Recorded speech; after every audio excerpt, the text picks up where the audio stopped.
we do is we've got 3 nurseries on site. We use native plants and trees that are there, which actually help us conserve water in a way as well. In 2017, we decided that it's time for us to do something with regard to the chiller platform that we have, the chillers. So we decided to go in and replace them, which was done at a huge cost. We bought in the most energy efficient Mitsubishi chillers available at that time. And we reduced the actual consumption for our clients and for the common areas by over 30% by doing that. Some of the other things that we've talked about and done is, right from inception, we've gone ahead and put in double glazed, no e-coated glass, which helps reduce the consumption of energy within the office premises and the common areas. And we have a no smoking policy throughout the IT park. We ensure that our housekeeping and the team uses chemicals which are as to what all we are able to do, and that every year what is it that we are doing where performance is concerned is available with us so that we can share it with like-minded people and associations like GBCI for this rating that we managed to get. So thank you very much for that. A lot more positive, a lot more productive, and that's not just because he made us laugh, but that's because of all the changes we've sat here and we've made, and the efforts we've been put in over so many years. Even the water you guys are going to be washing your hands with, which now with COVID you'll be doing a lot more of, it's all recycled. There's a microclimate we've created within the tech park that's there because of the amount of trees and the things we've planted over the years.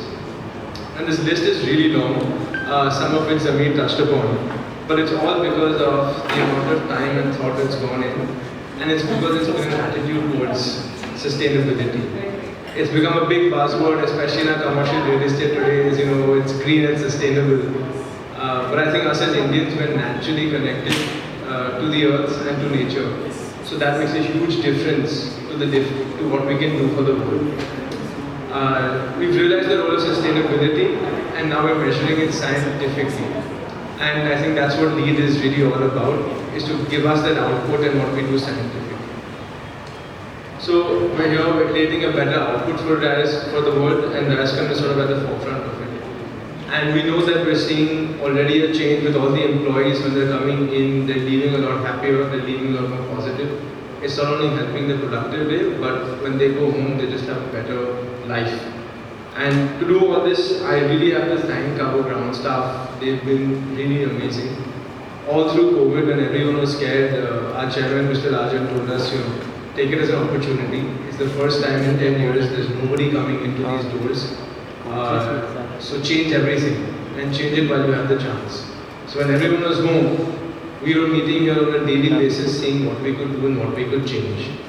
And the result of all that change has led us to today. So we're quite excited. We welcome the LEED team, we welcome all of you, and we look forward to doing a lot more. Thank you.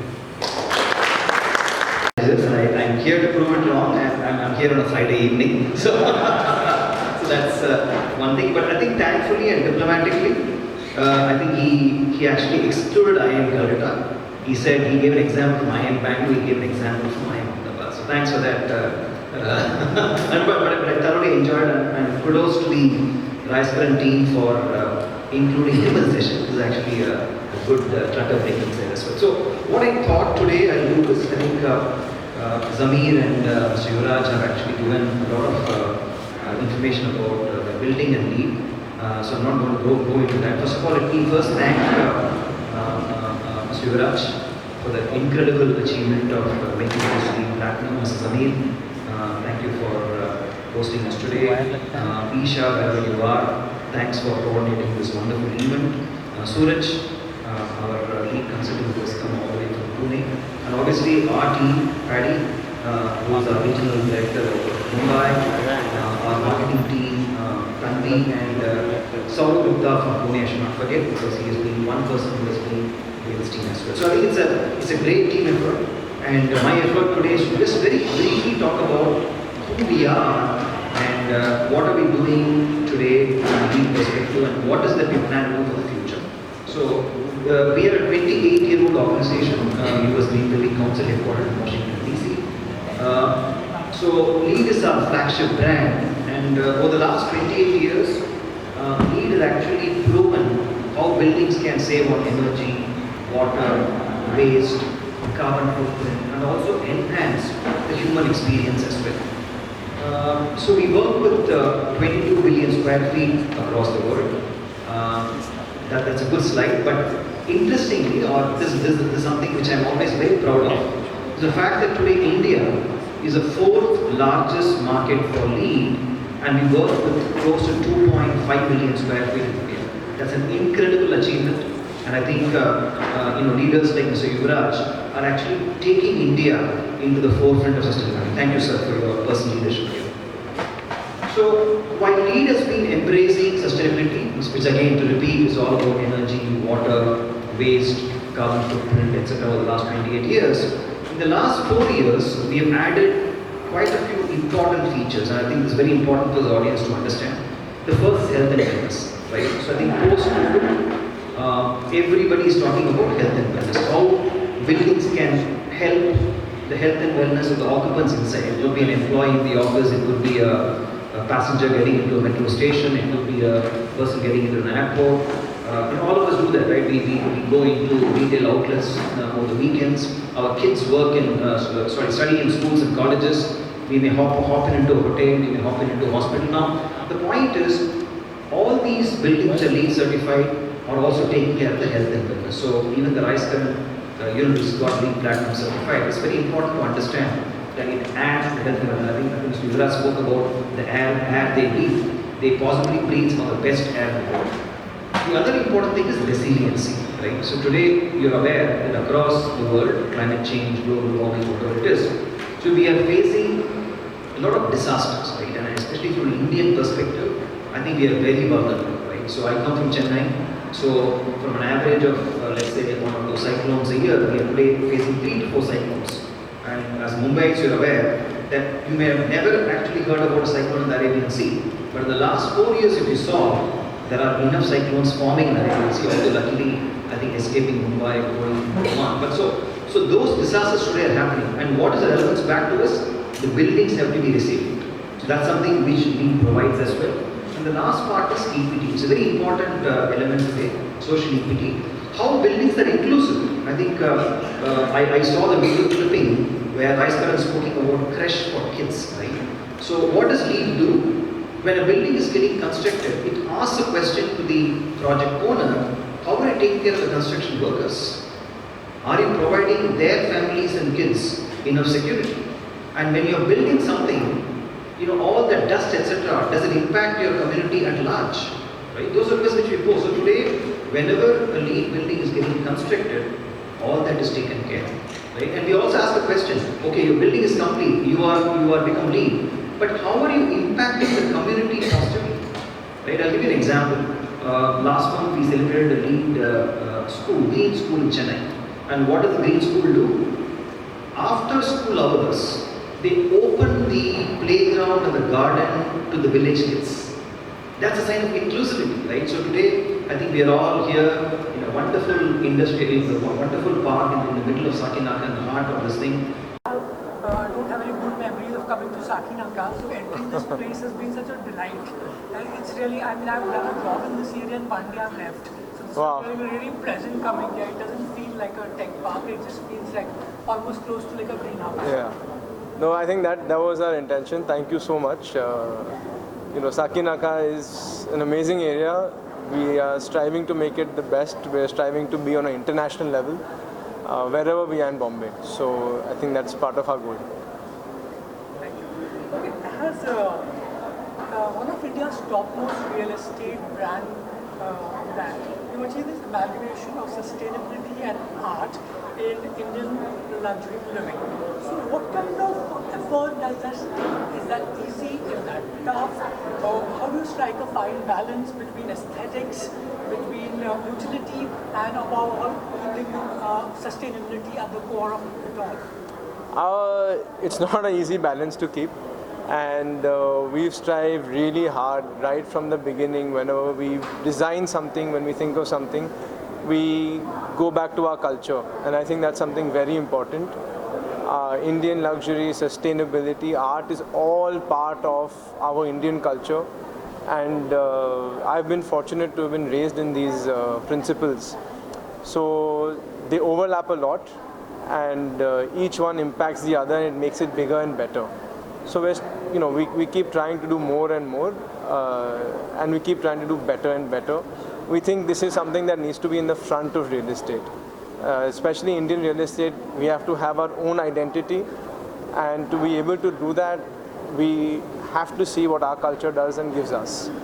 So we're keeping all three in line, and we keep going further in each one while trying to be the best. Okay, I mean, belonging to that question to ask. So what is the biggest challenge in marrying sustainability and aesthetics and art? So one is very form driven, which is very technical. So it means that you have to have a lot of things for sustainability. There are a lot of restrictions in many ways, the type of glass we use, the type of materials we use, all those things are limiting. So to be able to make them look aesthetic, to be able to give it a design that's pleasing to the eye is very important. So that's where the first challenge really comes in. The second, of course, is in terms of cost. The standard mentality is that being green, being more aesthetically pleasing, and having art is always more expensive, which isn't really the biggest case. We're trying to bust those myths by giving some of the best designs and thinking in a way that our ancestors did, cross ventilation, natural light, and giving the best building materials that are all sourced locally. So a lot of time goes into thinking and planning, and then the execution, which is not something that we are now used to. So that's where the challenges really arise, and I think we're really doing a good job of doing better and better at that. Okay, and is sourcing out sustainable material for a tech park like that, is it easy to get the stuff easily in India, or it's often from abroad? No, India's come a long way to give us a lot of the materials that we don't realize we actually have right here in our country. And that's part of being sustainable, is to source locally, work locally, and use the infrastructure around us. The whole park that you see over here, every tree that's planted has actually been grown right here in this park. Every plant that we've created has been grown over here. So it's not difficult, it's just a question of how much thought goes behind it. India is a very, very capable country. We have everything that we need right at our fingertips. We've always had it. Now's the time to go out and reach it and use it to the best of our advantage.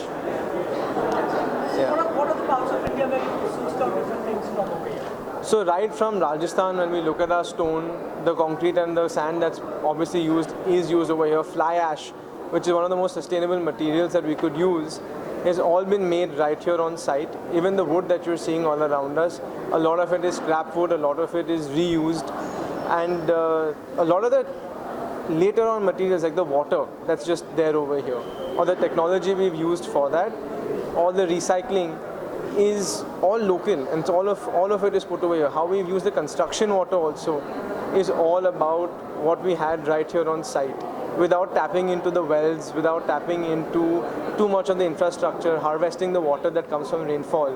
All of that is part of what sort of God has just given us straight up. So they're right in the mix of monsoon.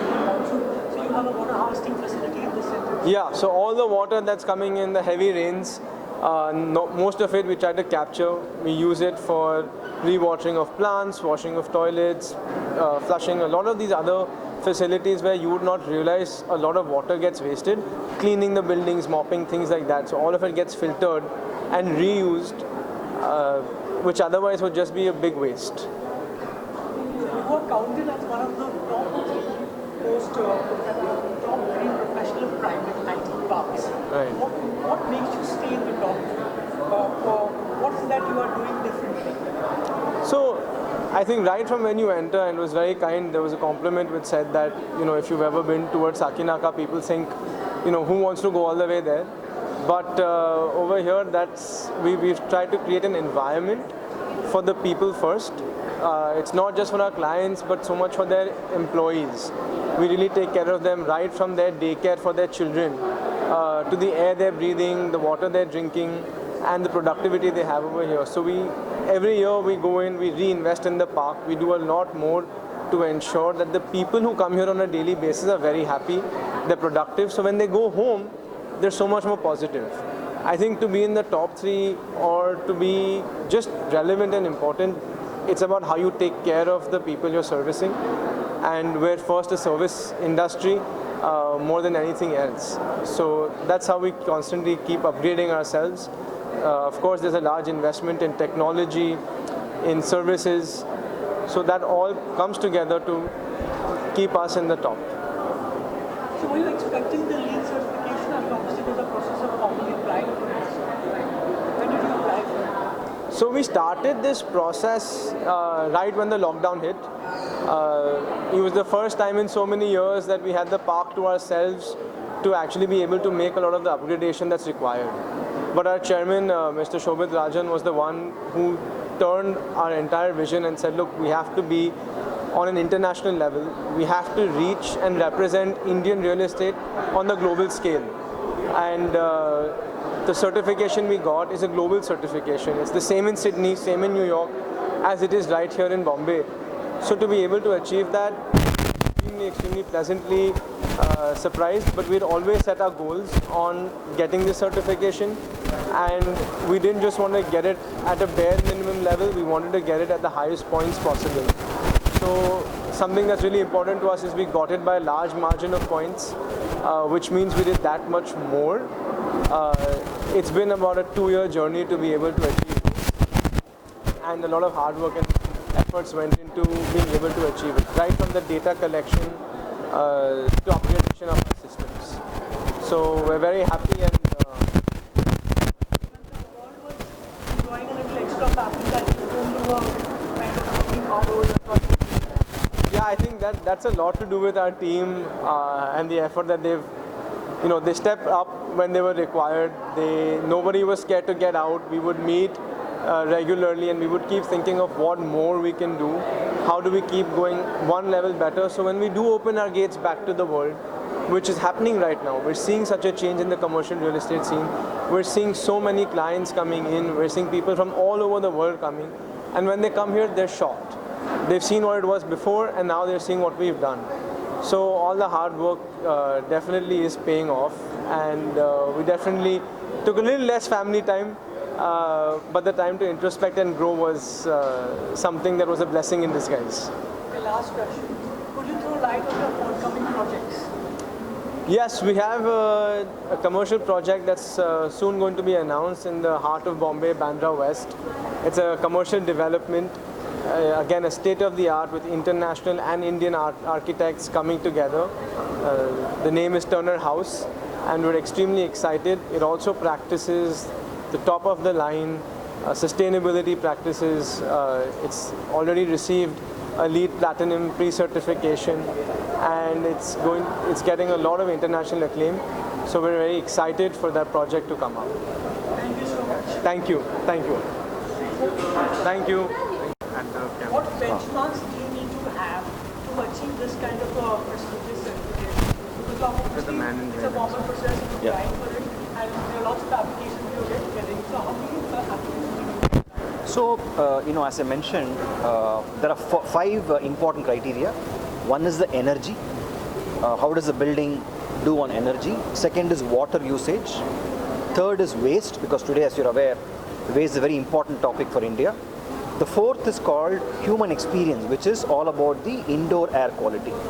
And the fifth is called carbon footprint, which is, let's say, an employee in the office, how do they travel from home to office? Are they pooling their cars? Are they taking metros?